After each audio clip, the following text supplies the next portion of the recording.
got it when the dead. Why not? Eggs and all that, that's man-made. Great.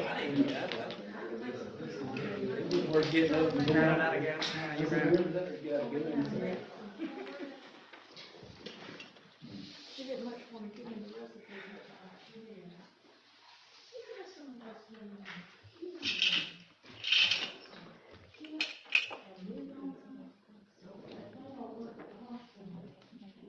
And they wouldn't give you a recipe for nothing in the world. I cooked it for you. What time we get? 5? 1 minute?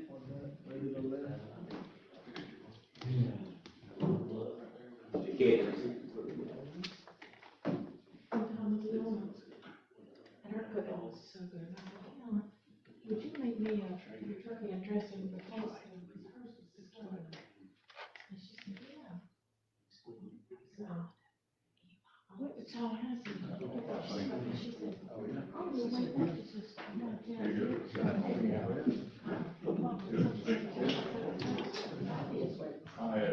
So, Christmas morning, Thanksgiving morning, she called and said she'd put stuff in the oven and that was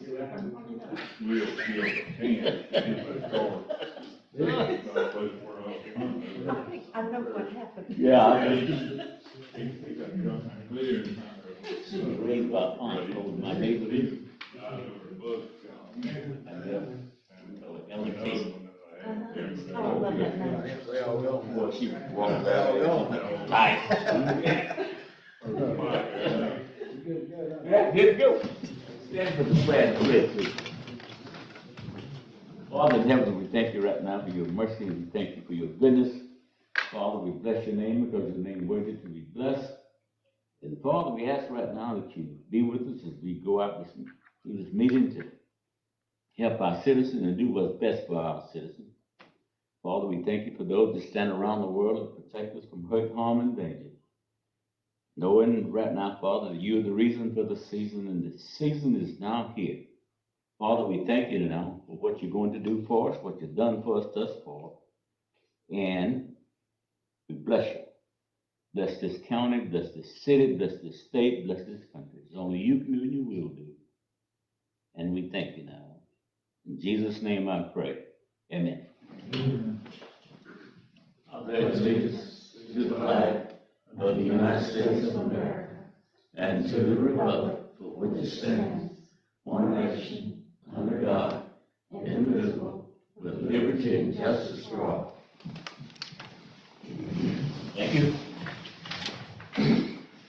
As always, we have a couple of tidbits for you.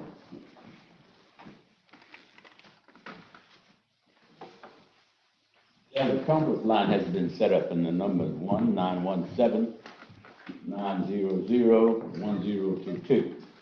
The access code is 32347 #. And this is not a toll-free number. You may be subject to long-distance charges according to your long-distance plan. When the chairperson opens the meeting for public comments, please follow the below instructions. Please dial 5. The moderator will unmute your line when it's your turn to speak and notify you by announcing the last 4 digits of your telephone number. Please announce your name and address. You will be allowed to speak for 3 minutes. Any person wishing to address the board regarding an agenda item will be given 3 minutes. They may only speak once. With that being said, we will go to our agenda and ask for the approval of the agenda, number 3. Second. Motion second, all in favor? Thank you. We go to consent items. We have about 10 consent items. You want to take them as they're printed, or do we need to delve into the consent items? Motion to approve the consent agenda. All right. I had 3 comments for those for 7, 8, and 9. 7, 8, and 10. I just want to let y'all know. On 7, I had sent Wanda a letter on the 29th with regard to the supervised work squad agreement. I just want y'all to remember that, it's a 3-year agreement, can be renewed for additional 3 years. The board's not paying DOC anything, and it appears that DOC didn't mark any responsibilities at all on that checklist. I thought that was kind of cool, but really, it's really not a bad agreement, and y'all, the county will provide everything except the inmates in this agreement. And also, I asked that I asked Wanda if she would be the county's representative on the agreement.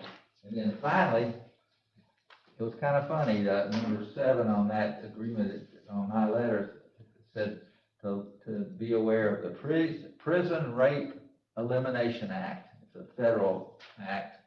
I looked it up, and they want to prevent rape in the prisons. That's what that thing is about.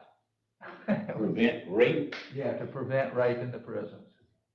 I mean, it wasn't anything unique or anything, it was just trying to prevent it. And then with regard to number 8, with regard to the request for the Historical Society, usually we require hold harmless on that. And we've done that before, so if you look back in your archives, you can probably find one. And then finally, I guess I just kind of looked into the consent items and said, I couldn't find, as I understand it, the promotional signs that they want to put on, usually they put those kind of signs on the outfield fence, on the outfield fence. And so there's no way that our LDRs prevent that, because it's all it's doing is talking about preventing hurting for traffic and everything. So I think you're okay in agreeing for them to put those signs. And of course, they charge people for it, like, Sponsorship. and it's a good way for them to make a little bit of money. That's all I had. I just wanted y'all to be aware of those particular items. With those 3 comments coming for our attorney, did I hear a motion? Motion? Motion second, all in favor? Aye. So you got that. We go to number 11. County Administrator to present on behalf of the Area Black District Manager, Laura Forrest. As you may recall, normally representatives from the Florida Forest Service are here in person to present their annual report, but because of COVID restrictions, they could not appear in person. So I reviewed this report with Jack Smith, and there are some portions of the report that he would like me to relay to you. Okay. Under the Forest Protection Program, under wildfire activity, during the past fiscal year, Florida Forest Service personnel responded to a total of 29 wildfires in Taylor County. These fires burned approximately 317 acres. These numbers represent a lower number of fires and higher number of acres from the previous year, when we had 57 wildfires that burned a total of 173 acres. In addition, the support given to the Florida Fire Service by the Four Rivers Land and Timber Company, Taylor County Commission, Taylor County Fire Rescue, local volunteer fire departments, and other cooperators was once again very instrumental in helping to limit the impact of wildfires on Taylor County residents. The causes were from July 1st, 2020 to June 30th, 2021. Lightning was 6 fires, 162 acres. Campfires, 1 fire, 3 acres. Smoking, 1 fire, 0.1 acres. Debris burning, 6 fires, 9 acres. Incendiary, 8 fires, 134 acres. Equipment, 1 fire, 0.2 acres. Unknown, 2 fires, 7 acres. And miscellaneous, 4 fires and 0.7 acres. Under the open burning program, over the past year, a total of 757 burn authorizations were issued in Taylor County. These authorizations included 8,147 acres and 1,881 authorized piles. In addition, Florida Forest Service personnel provided landowner assistance for 4 pre-suppression fire line plowing requests to help protect 400 acres and 6 prescribed burning assistance for 330 acres. Florida Forest Service personnel also were able to conduct 6 mitigation projects that will help protect 72 structures valued at a little over $4.5 million. Under fire prevention, last fiscal year, they were able to do only 3 fire prevention programs, reaching an estimated 16,000 people. Then next, the Cooperative Forestry Assistance Program. Under landowner assistance, during the 2020-2021 fiscal year, the county forester made 66 assists to the residents of Taylor County, involving approximately 2,400 acres of land. This included 3 general management plans and agricultural assessment plans. Then under forest information and education, there was, one of the activities was the annual Master Gardener plant sale. Due to COVID-19 protocols, FFA events and festival were not attended. Last year, the Florida Forest Service celebrated 100 years of forestry excellence. 2 landowners were chosen that practiced good land stewardship. These 2 landowners were Mr. Bob Lilliot and Mrs. Georgia Young. Last year, the Florida Forest Service conducted a tree planting at the Forest Capital Park to replace the trees that have succumbed to either lightning strikes and or beetle damage. The trees that were planted were 60 potted longleaf pines and were donated by Mr. Matt Buchanan from Central Florida Lands and Timber of Mayo, Florida.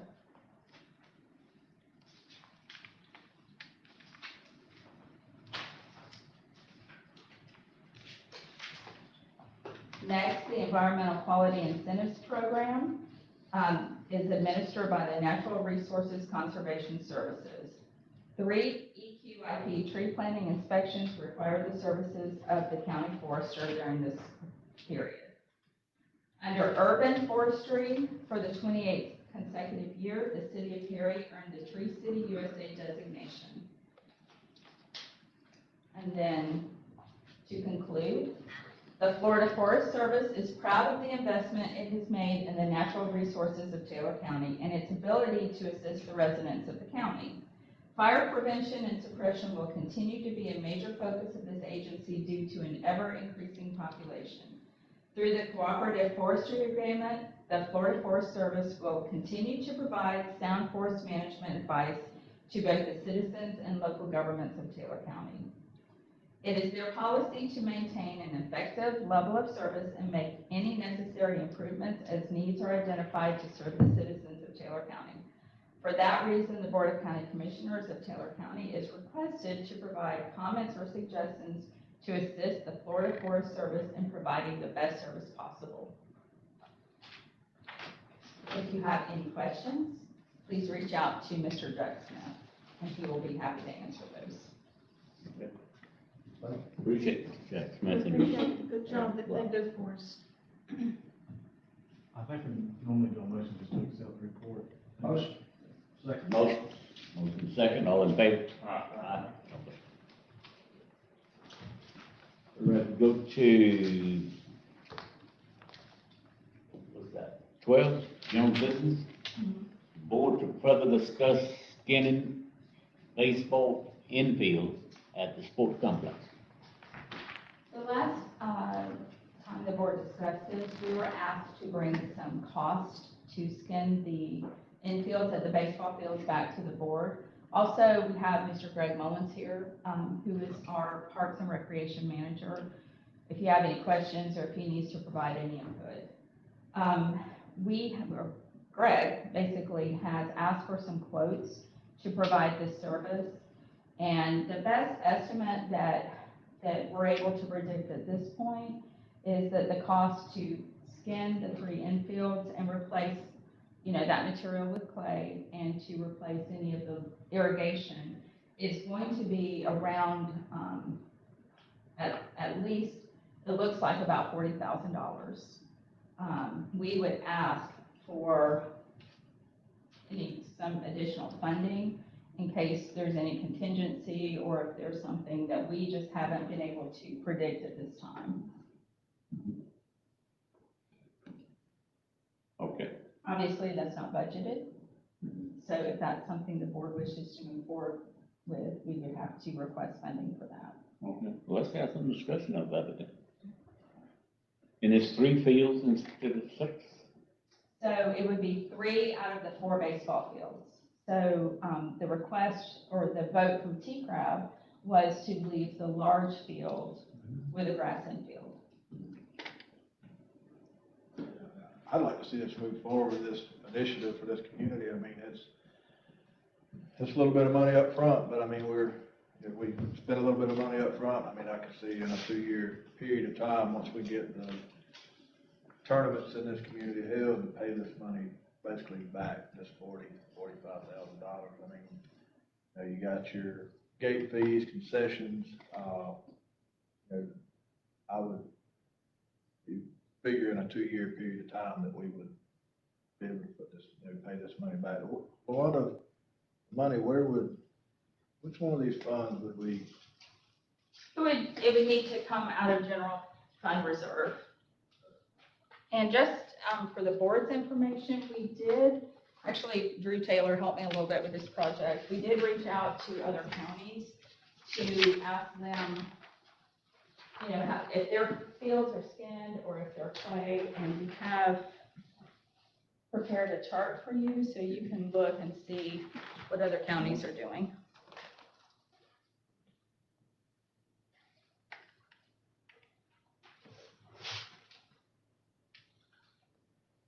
Now, as you can see with the chart, there are counties that some have grass fields, a mix of grass and skin fields, and some have gone to skinning all of their fields.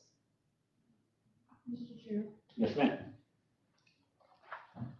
you've been here a while, I've been here a while, and ever since I came on this board in 2010, one of the very first things that I did was ask the administrator at that time, it was Jack Brown, and then Dustin Hinkle, and then Mr. Lakey, and then I discussed it with Ms. Pemberton, and I would love to see us be able to put on tournaments.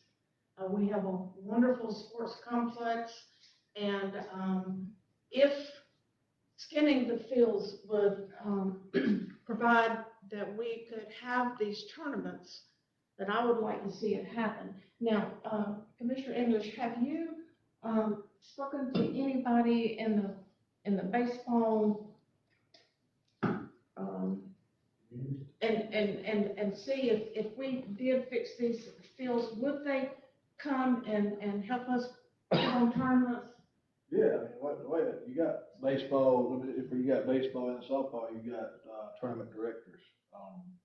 Softball, I mean, I know I'm into softball, so I'm in contact with the tournament directors. I'm probably the same for baseball. They have tournament directors that, as they're making their schedules for the fall and the spring, summer, year, if this complex is within their availability, then they will schedule a tournament. I mean, I've had you got USFA, USSSA, these guys have called asking about our call. They've heard us, the discussion was going on in this community about skinning these fields, and they did call a couple of weeks ago, and they were getting ready to make their spring and summer schedule to ask if they were, hey, are you gonna be ready, and we'd like to put you on the schedule. So, yes, tournaments would come. I mean, they've been to our complex, they saw our complex, and they've talked highly of our complex. It's just, we've not been really a multi-use facility where they've been able to put us on their schedule.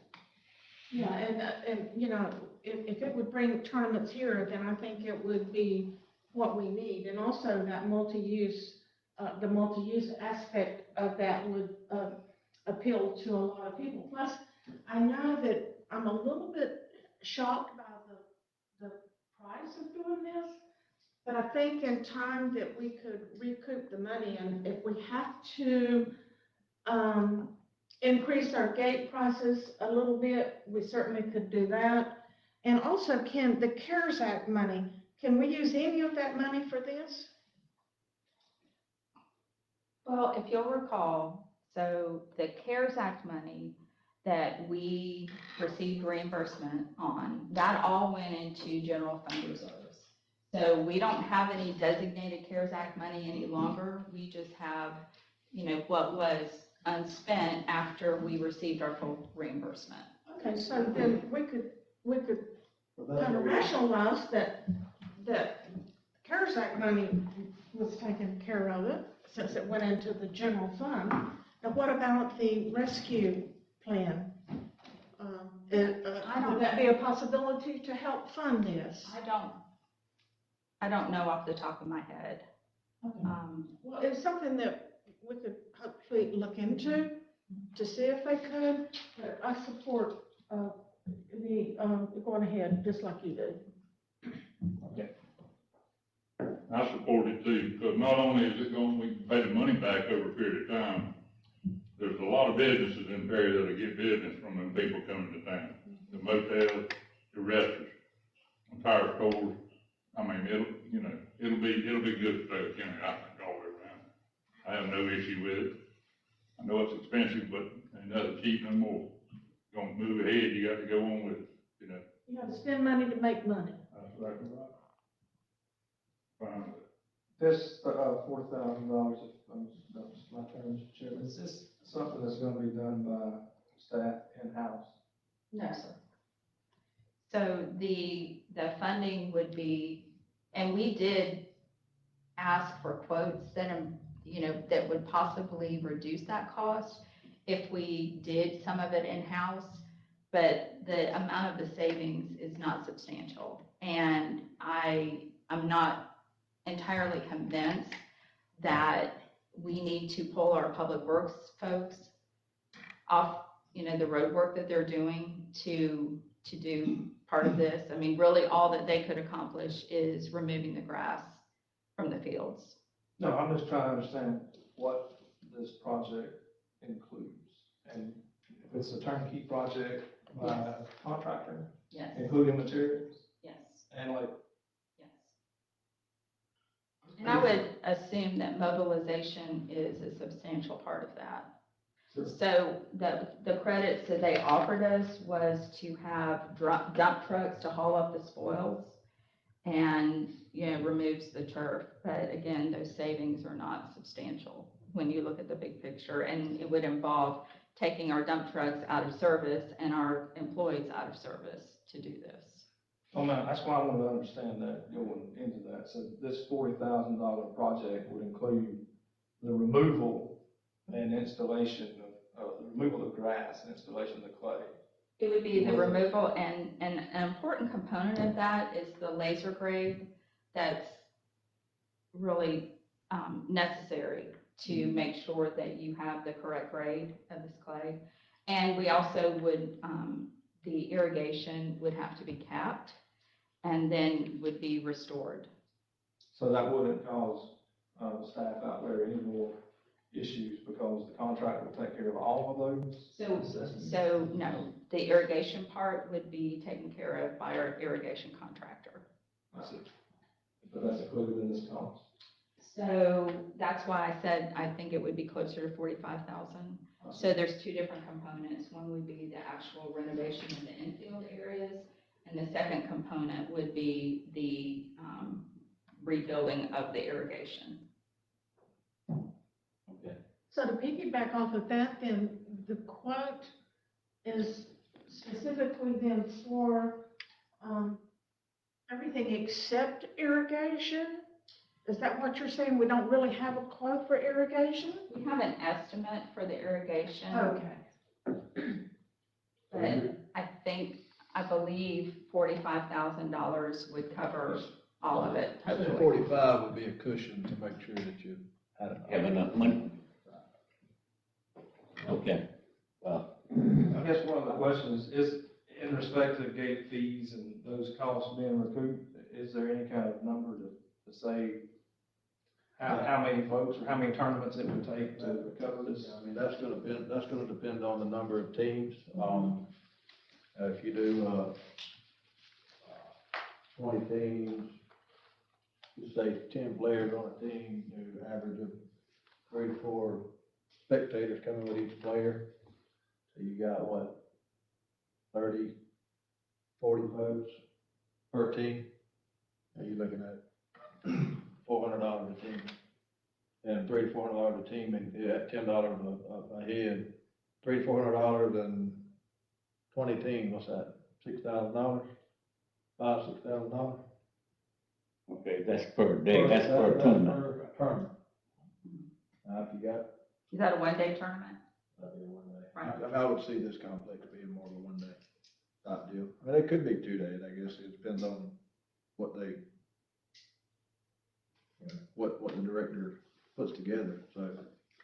But a lot of 1 day deals, but I would say somewhere, I mean, it could be between, you know, somewhere between the $5,000 and $10,000 mark per tournament, you know, just depends on how many. I guess the expectation would be that the tournament and the usage of the complex would then generate not just this money to be recouped, but also the additional tourism dollars and things of that magnitude. Between your gate fees, your concession, and then, you know, obviously your entry fees, you know, per team, that's probably pretty, I'd say that's, you know, fairly minor, but, gate fees are gonna be probably the bigger deal. Mr. Chair, one thing too that we have to consider is that every time we have a tournament, it's gonna bring people into Taylor County, and they're gonna spend money when they're here. So that's gonna impact us in a positive way.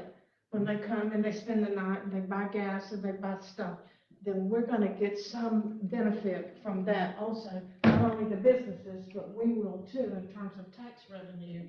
So, and I feel like it's impossible to tell anyone that you'll recoup this money within this amount of time. We don't know that, but I feel certain that over time, that we will get our money back and even more. I just feel like it's the right thing to do, even though it's money up front, but we did have that Karazak money that we dumped into the general fund, so, you know, I can rationalize that. Okay, I guess one other question, if I could. go ahead. None of those activities, as far as travel ball or tournament ball, is gonna take away from any of our rec leagues or anything of that nature. Rec league would take preference over you know, most of your tournaments are gonna happen on the weekends. Right. So your rec league, you know, predominantly falls during the weekdays, but. But there won't be any competition or double booking or things of that nature that would take the opportunity away from our. Two different local- users. We do have some, couple of, you know, baseball, travel teams and even a softball, softball travel teams in the area that have used or do use the complex to practice, but our rec leagues are still gonna take preference over, they can't practice before our rec league teams have access to it. But the committees out there can balance those schedules and the booking. Well, that's correct. Once rec league comes around, our baseball board and our softball board will pretty well drive those schedules. And you know, as far as these travel teams, they're in contact with, they're all in contact. All these kids are gonna be playing on the rec league team for the most part. That's playing on the travel ball teams. Okay, let me ask you a question. If the old football field over here, that was a baseball field out there, is that being utilized? That'd be within the city. Right. Yeah. Yeah, That was the old rec ball field, where they had recreation league. They use them, they do use them, you know, if you're talking about the old city pool, they use them a little bit of, you know, practice. And I think that's what I'm talking about. yeah, the city run over there and kind of mowed them a little bit last year where they could, you know, use them as practice, but they probably could use a little bit more TLC. I mean, I think they were loaded with sand spurs this past year. I always thought that's not the way they play baseball and softball on Sandsburg. Sand spur, I mean, it'll make them tough. Yeah, but it can. Okay. I'd like to hear from, Dave Roberts. Come up and talk to us, Dave. Yes, ma'am. I know you don't mind. I don't mind at all. So what do you want to talk about? Well, let's see. I think you guys are kind of on the right thing. I mean, Mr. Moody, or Commissioner Moody, I mean, yeah, this will bring business to the businesses of Taylor County. When I was on the T-Crab, we actually did, as part of the rec ball, we had the Babe Ruth League come here and do a tournament. And when they came here, I know John Haskins and his team up at Hardy's, they ran out of food that day. So I know we didn't really do a good job preparing the businesses, but just that one tournament brought a lot of money. I think some of the hotels rented out because they're gonna stay. I've been doing tournaments, my daughter's 16, I've been doing it since she was 7. And when I go on a tournament, I spend anywhere from $200 to $800 everywhere I go. And if it's a 2-day tournament, you can't find a spot in a parking lot. I know some people feel like, well, out there's maybe not parking, you gotta walk. Over in Panama City, it's a hike to get from the back parking lot to the back field. It takes you at least 15 minutes to get back there. You don't wanna leave anything. So people come, I've gone to small complexes where there's 3 or 4 fields, they'll come, you know, as long as you make it available for them. So I think you guys are on the right path. It's gonna really create a lot of opportunities. You know, skimming these fields, multi-use fields is gonna give both the girls softball program an opportunity to have tournaments as well as the baseball programs. As far as playing baseball on dirt and grass, I played on both of them. I played at the fields you're talking about, the city fields over there where Glenn was doing them. You know, we played on them and they were all dirt infields. When I went to the high school field, it was also dirt. We put the first little bit of grass on there as kids. So I played on both of them. You can play baseball on both of them. But the idea of having multi-use fields, I think you guys are in the right spot, so. And don't, what about, volunteers? Aren't there plenty of volunteers that could help with concession and things like that?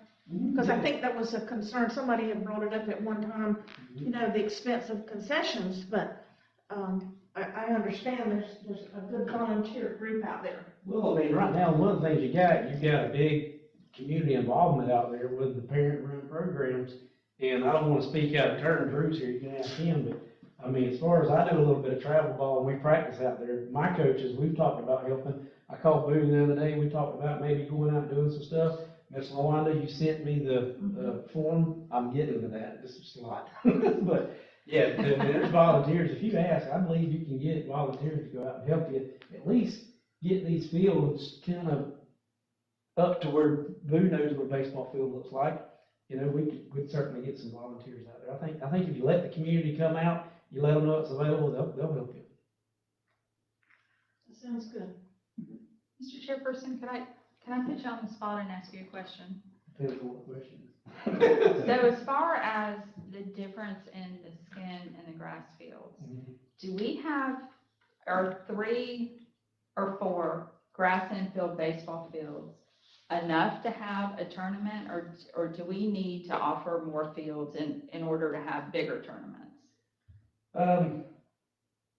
Just depends on how big you want to make it. You know, if you really want to go all out, I mean, and what was it, Valdosta? Was it Valdosta at Freedom Park? I think they've got 11 fields up there. I mean, and every one of those parking lots was filled up, and that was a 2-day tournament. You couldn't find, I think they brought in that tournament, you remember how many teams was in that thing? What, 40 or 50 or 55? 50. Yeah, when you go to the local businesses, you have to stay in the line. Gary, you've been to them. You go to these tournaments, and you go try to get to any of the stores. I mean, you're way back in the back of the line. There's 200 people trying to eat at the same time. I mean, it's pretty hectic. Newberry is a good example. They take bids from, I think it's USSSA and some other, there's one down in Orlando. Southeastern. Yeah, they're actually bidding their whole complex out for the entire year. They're fighting over Newberry. And Newberry, as far as I know, all they've got is one little barbecue house down there past the four-way, you know. It's got good food too. So you don't think amenities are a problem when you're You talking think about? the field's available, parents, I mean, you'll drive 20, 30, 40 miles to a game, you'll bring your own food, and people brings campers, and some of them cook out, I mean, they're there to play baseball, you're at the field all day long, so as long as you've got food, a lot of them don't wanna leave. The only reason I never go somewhere is because the hamburgers are really good at the concession stand. But the girls softball, man, I tell you what, you gonna be out there, girls, you're gonna be there at 12 o'clock at night. I mean, they just don't usually do a whole lot of 2 days, they do some, but you're in it for the long haul with the girls programs. Boys are 2 days. I wonder if we should be thinking big. Well, I mean, when he's talking about skimming all the fields, I think that's what the question that Luanda was posing was, you know, what difference does it make whether we do or don't skim them, you know, what's the bigger difference? And like Dave said, you know, most girls tournaments are 1 day, boys being, you know, 2 day deals. I mean, yeah, I mean, the skimming of the fields is gonna be just, in a girls 1 day deal, I mean, they're pretty well, like you said, they're gonna be out of there by, you know, the max you're gonna put on our complex on 6 fields, probably could use the 7th field for the younger kids, I guess, the 8s and the 10s, if they had 8s and 10s in the tournament. Yeah, the max you're probably gonna put on is about between 30 and 35 teams in 1 day. That's gonna go on from 8, 9 AM to 11, 12 AM, 12 PM. But, I mean, that's what they do. That's what we do.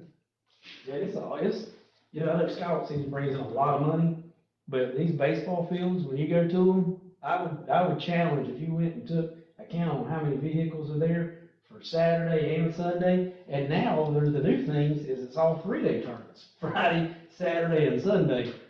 And it's, cause they bring in the college scouts, and the college scouts come in on Friday, and if you know a scout or a college you wanna go to, you can send a letter to that coach and say, hey, I'm gonna be out here on Friday, and those college scouts are there looking at the girls. The boys, I don't think do it quite that way, but the girls, it's a 3-day deal, and the college scouts are coming and looking at these kids, which, you know, for us, to be on a travel ball team, you know, the facilities and all that, you know, we're traveling an hour here, an hour to, my daughter was traveling 2 days a week to Jacksonville, so to go to these things. It's huge. It's a big business. It's not just hey, we're playing some sandlot baseball. I mean, there's some serious money floating through it. So. A lot of kids get offers through these tournaments. A lot of these tournament coaches, I mean, they push these kids to the next level. They really are a big part of pushing these kids to the next level. I have one more question. So the organizers of these tournaments, will they offer more of a turnkey operation for us where they will provide the personnel, or is it? I mean, because it's not our facility, they don't have the equipment. I mean, usually they're not bringing the equipment. So I wouldn't, I mean, I'm sure they would do it as little or as much as you want, but I mean, it depends on how much access you want to give them to equipment. And I don't know if we can give them access to equipment in our facility, so I think it would be up to usually I think what happens is they pay the price per team for the venue, and We would provide the personnel for the field. The personnel, you know, I know there's some of these locations, these 6 or 7, field venues, they'll put 2 people out there running around on a machine, and I saw it where, the tournament director has had some complaints because the fields wasn't getting, redone between each game, and then all every complex, like 4 to 6 folks. They jump in there every game, after every game, they drag it out field, get the water on it, and within 10 minutes, it's ready to go again. So, just something to think about, and even, I know we do have, kind of 2 different sides as far as baseball and softball, but as far as the concessions, I don't know how they do it in baseball, but on the softball deal, there's only usually 1 concession open, either on the baseball or the softball, usually where the most fields are, they've got concessions, kind of where they put on most of them. Okay, I see what you're saying. We don't have concessions running up here on the softball and the baseball side in our world. I guess there's just one of them is open. Most of them have their hands full organizing teams and all that, so concessions, they usually are happy to let somebody else do that. Yeah. Okay, any more discussion? Thank you. I'm not making $45,000 to move forward with the skinning of the baseball field. And I'll say, From the general fund contingency. From the general fund, From the general fund. reserve? I meant it to come from the general, fund reserve. All right, motion second, all in favor? Aye. Okay.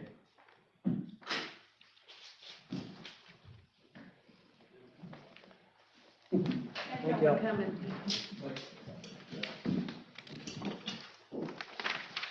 Thirteen, county administrator item.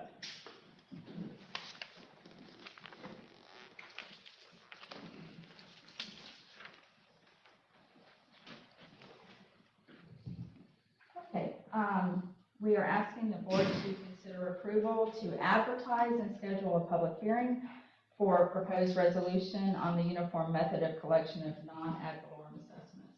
This is basically, just in case, it's a resolution of intent. If the board wishes during next year, or this fiscal year's budget preparation for next fiscal year, if you wish to change the solid waste assessment. We did this last year. It does not mean you have to change the assessment. This is just in preparation for if you want to consider changing the assessment. So it's a necessary step. We done this last year too, didn't we? Yes. Okay. Motion approved. I think first we need to have a motion to read the resolution by title only. You would not be approving the resolution tonight. The public hearing would be on December 6th. So we're just requesting permission to advertise and schedule the public hearing. Looks like it's 4 weeks, isn't it, or 4 times? Okay, I'll read that. Okay, so what is the motion? To approve. Okay. Second. Motion second, all in favor? Aye. Okay. Thank you. I believe you 14? Informational items. Yes, ma'am.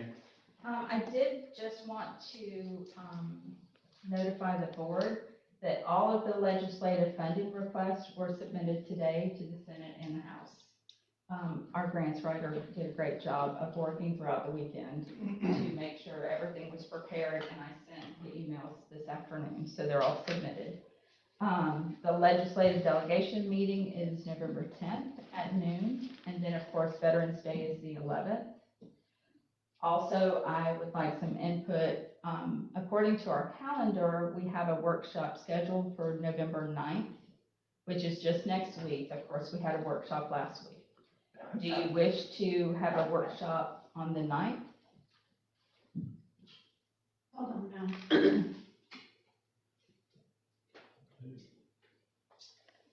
Why is it scheduled for the 9th? I think, rather than, Oh, we because have- of Thanksgiving. Yes, ma'am. And also because of the legislative day, the 15th, 16th, and 17th. November's a busy month. Do you have anything to go on that agenda yet? I do not as of yet. Well, then, it doesn't sound like, as of right now, we really need to have a workshop. Unless one of you have something you'd like to place on a workshop for next week. Nothing that you, Okay. Now, we do not have a workshop in December historically.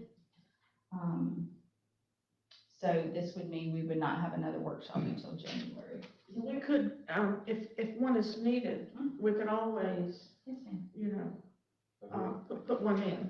So we're canceling the workshop for next week at this time, is that what I'm hearing? cancel, yes. And the 10th and 11th will be down at So the Fort 10th, Campbell Hall. no, the 10th at noon is our legislative delegation That's meeting here. here. Okay. And then the 11th is Veterans Day. There's a luncheon at Forest Capitol Hall. That's at 12? As well, yes, and we have to send out a notice. And then I believe Steve Hatchie has the American Legion has an event starting at 11. Is that correct, Commissioner Newman? Yes, ma'am. On the 11th. Yes, sir. You got all the money you need? Yes, ma'am. Okay. And that's all I have. So then we'll have, okay, do we have any more meetings scheduled then for the month? I don't see anything on my calendar, but I could have missed it. So the legislative conference is, well, I take that How back. many The- board meetings? No. Okay, so Well, that. Well, the tonight will 16th. be it. No, the 16th, we have a board meeting at 9 AM. On when? The 16th. That's Friday, that's Tuesday. 9 AM. Okay. And then, staff is preparing a State of the County presentation, maybe for sometime in December or January, that we can discuss further, maybe at the, November 16th meeting, just to put that on your radar. On the legislative conference, actually, what day does it start? When do we need to be there? The 17th, At what time? I believe at, yeah, in the morning. Registration was 11:30. Yes, sir. So are we going over then the night before? That's, yes, So we'll be there the night of the 16th, the 17th, the 18th, And the then check out on the 19th, yes. Check out Friday morning, 10:30. That's when it's coming.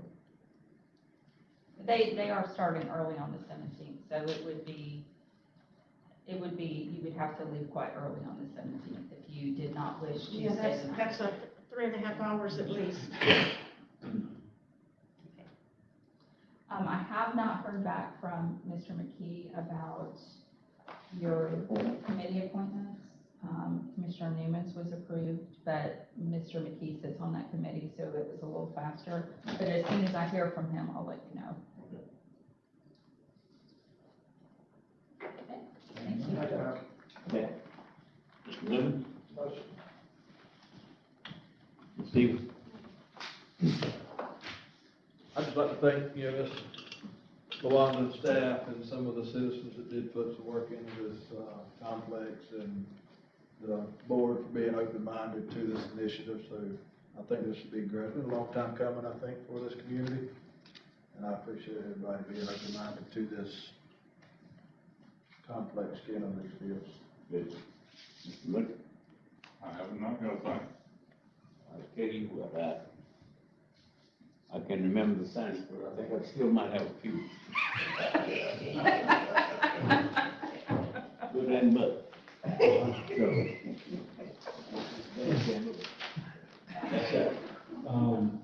We do need to get comments and concerns from the public before we leave. Do we do that? Comments from the public? Real quick.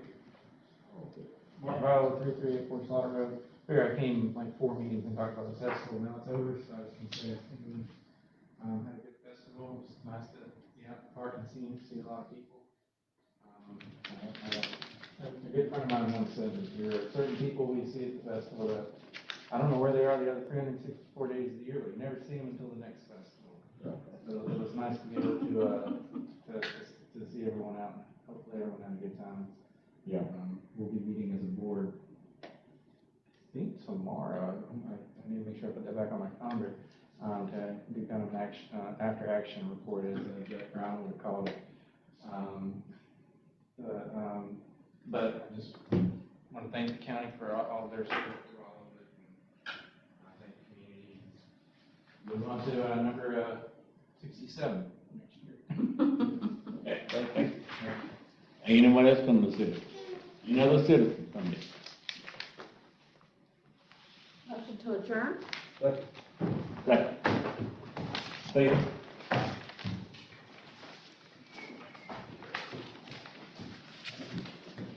Line muted.